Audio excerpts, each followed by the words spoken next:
Aura Fire, finally, for the first time in Season 11, clean sweep. Land of Dawn, here we go. Oh, clean sweep, but that doesn't really change the standings though. We're going to Land of Dawn, Aura Fire versus Alter Ego Game 2. Why are you so feisty with Aura Fire? What? He said Am it's I? not going to change the status even though if they go for a clean sweep. Well, Come on, that's a fight Sheffin. turnout. That's a fight turnout. I can't really It say. might, okay? It Okay. might. It gives them the momentum that gives them they hope. need, right? But when we're talking about momentum, I feel like Alter Ego Esports has built their composition based on the momentum. They are going to be able to roam around the map way faster than Aura Fire, and that is going to give them a little bit of an edge. Very different to game number 1. Rossi on the Matilda and the Farsa as well. They're going to clear very fast, and that's when they can be able to start to help those side lanes. Yeah, and to answer your question, Gunny, it's gonna be a Flicker and a Festival of Blood for Fluffy. I think he prefers something more of a survivability mechanic, especially against Lapu Lapu. You're kind of it's basically a losing lane, right? It's really hard to lane against Lapu Lapu, especially when you have that Breath Fire, and you can grab all the kills in the backline, as you can also grab a grab car or grab, what was the thing? Grab app. Yeah, with 90% discount. But Aura Fire here looking for a grab onto Nino right now as they are going to be able to zone him away.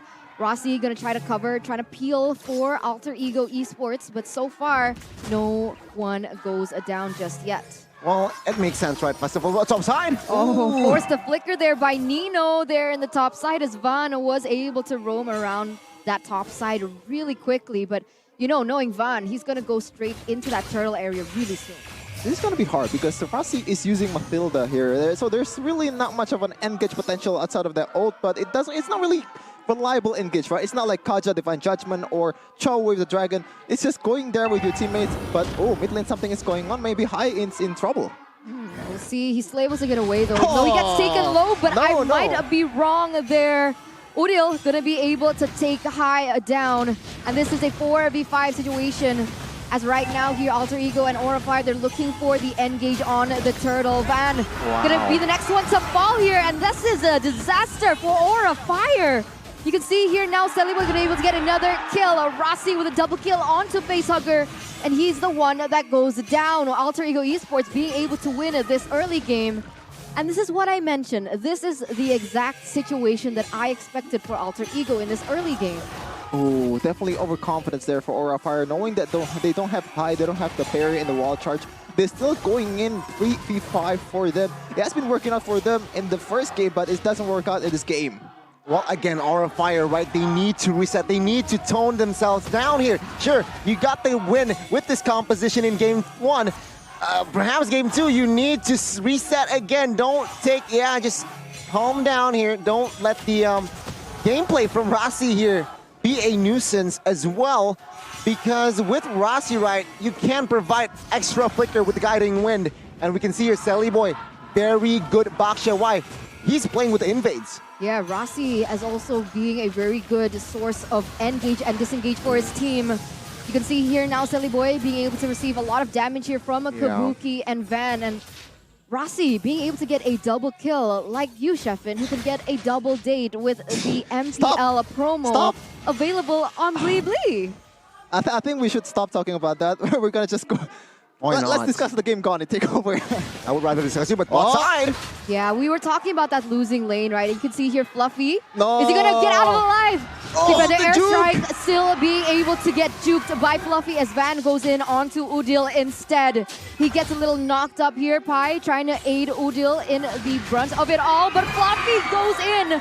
But Van is the one to be able to get a kill on the board onto Udil. And this is where Aura Fire start to get a little bit of an engage, slowly but surely. The right idea from Udil. Unfortunately, I think the RNG just doesn't favor him. Or just Fluffy just juking him all over the place. Really, really good coordination of the map here, but it's an easy turtle for Aura Fire. I mean, Alter Ego.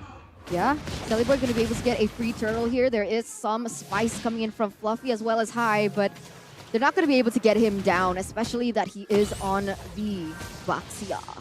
A different story, right, from Game 1 where Van, he mostly controlled the turtle area, turtle objective. But take a look at now, Celiboy on this Baksha can create that impact again. Fluffy though, bot side, a very good juke earlier. I feel like a total disconnect from Udil and as well as Spy, but now an engage perhaps on towards the mid. Luckily for Facehugger, he was out range. Not in range, but now I feel like both teams should focus on the top side. I think, you know, the composition and the... Oh my goodness! Oh my god, Hyde goes into Rossi, and Rossi is forced that flicker to get out of that situation. Oh. He's still able to juke with the feather airstrike, but look at that, he is the one to go down. Facehugger forcing another flicker as Kabuki is able to deal out damage into the backside. Rossi gonna be able to not get anywhere as he's gonna be taken down. Kabuki is the next one to fall as Fluffy running away from his life because of the damage output coming in from Nino. But my, oh my, Alter Ego Esports throwing punches, fighting back, able to get another turret here in that mid side. Not gonna lie, Slayboy, I think he's most comfortable with Baoxia, you know, because Baoxia hasn't really picked that much often, and he's actually opting for it. Oh, but Fan. Very risky play here. Pi doesn't even get taken down here. Rossi with the circling eagle is actually going to be able to pin Van down and eventually being able to secure that life. But questionable play from Van here. Now Aura Fire, they're looking like they're going too aggressive and making mistakes that have been able to be capitalized by Alter Ego. Yeah, back to my point earlier, Baoxia is not really the most orthodox jungler, like Italy jungler out there, right? But the thing is, with this composition, there's a lot of re-engage potential, right? There's a lot of counter-engage potential, and they've been using it to the maximum potential for Alter Ego. Slayboy just going in with the wheel, what's the skill called? They're just going in and re-engaging all the place, and it's gonna be another easy turtle for Aura Fire. Yeah, again, Alter Ego here.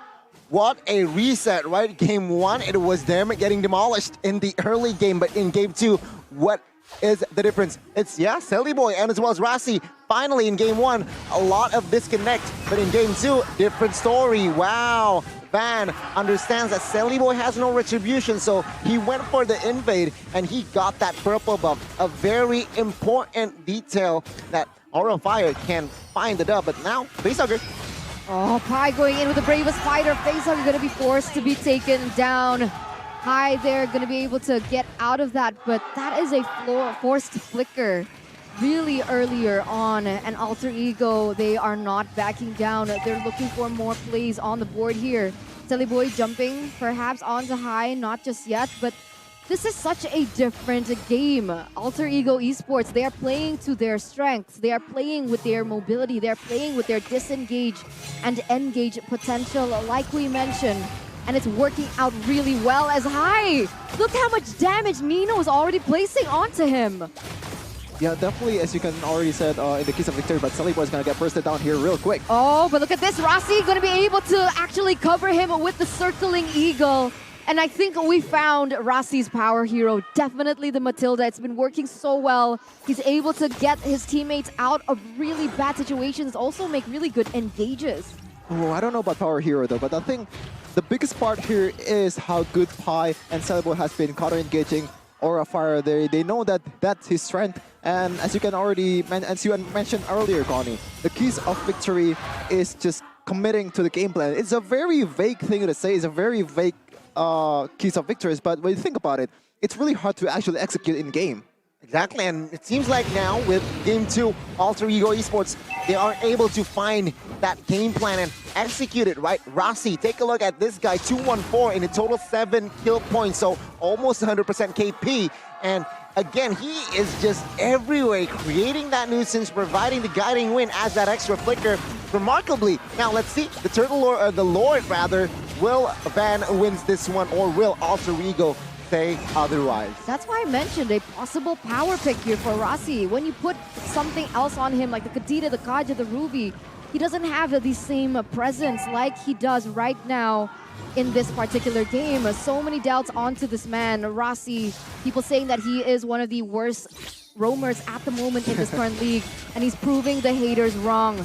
Van gonna be able to try and zone Alter Ego out. This still is a prolonged fight. But interestingly enough, both of these teams, they're not going for the side engage, but look at the damage Fluffy is in the backside onto Rossi. Beautiful combo here, and watch Fluffy, always watch Fluffy. He has the flicker, and his objective here to take down Nino and Udil. Van. Oh, we'll see here. Facehugger already opened the real rope manipulation. Udil opened up the better strike as well.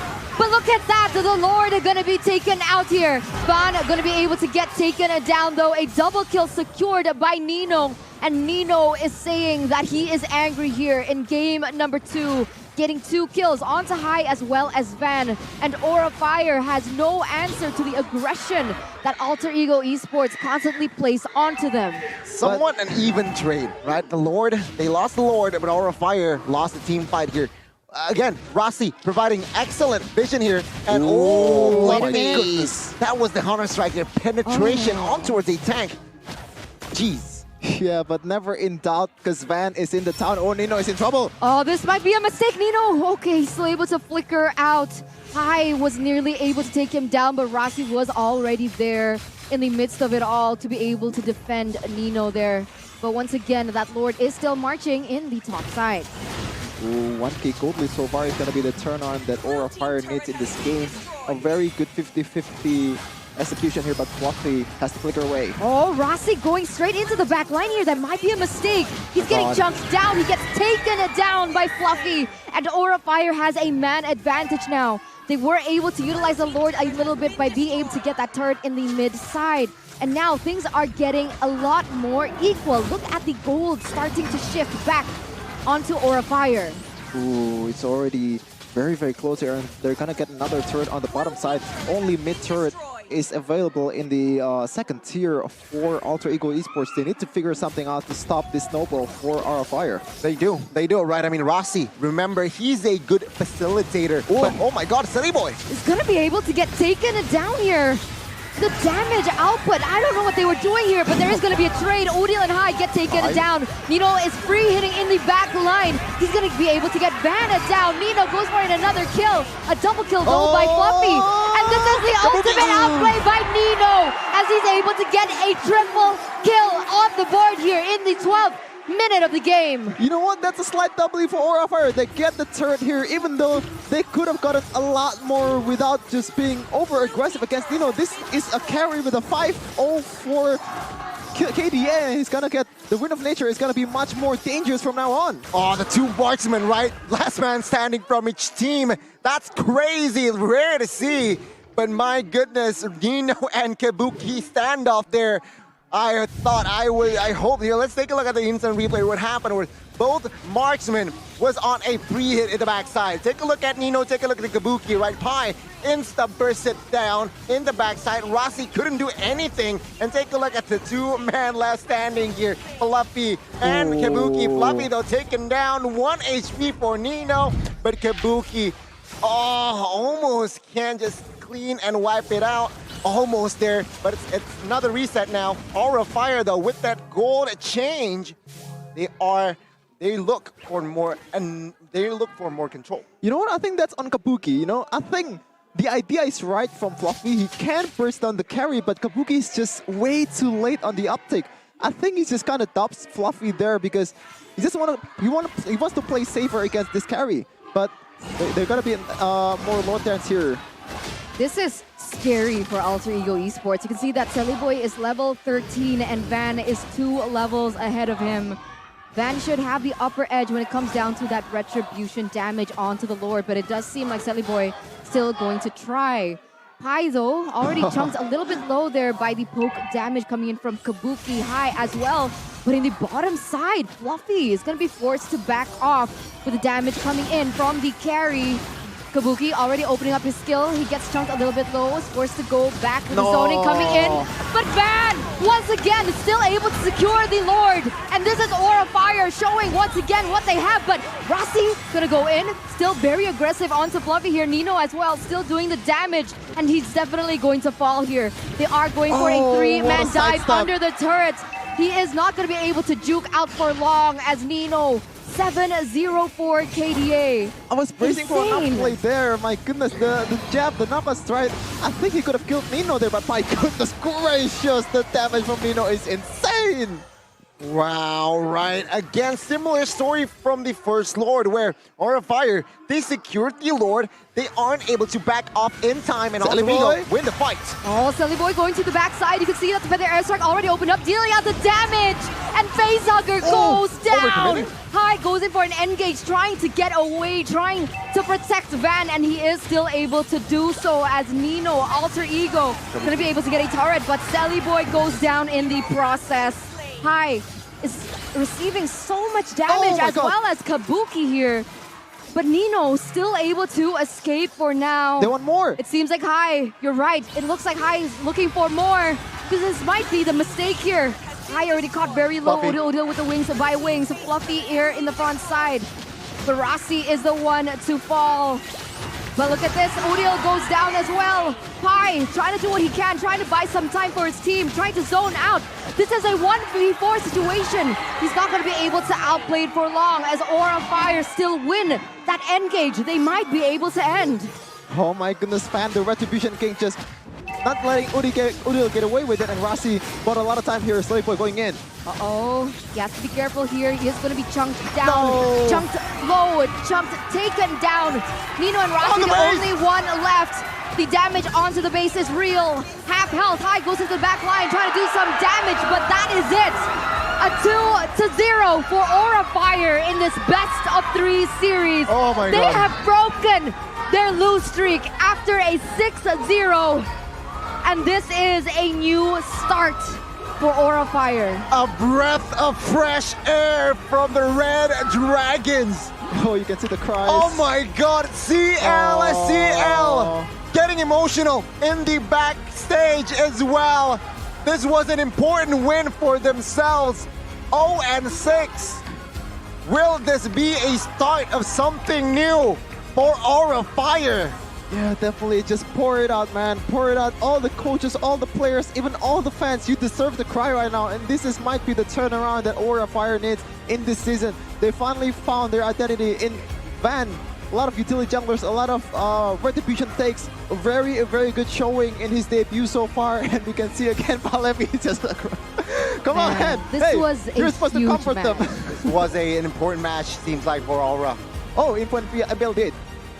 MPL did? Oh man, this was... I can't even speak about it right Okay, now. I don't have the words. Catch your breath, Eterna. I'm going to go back to you.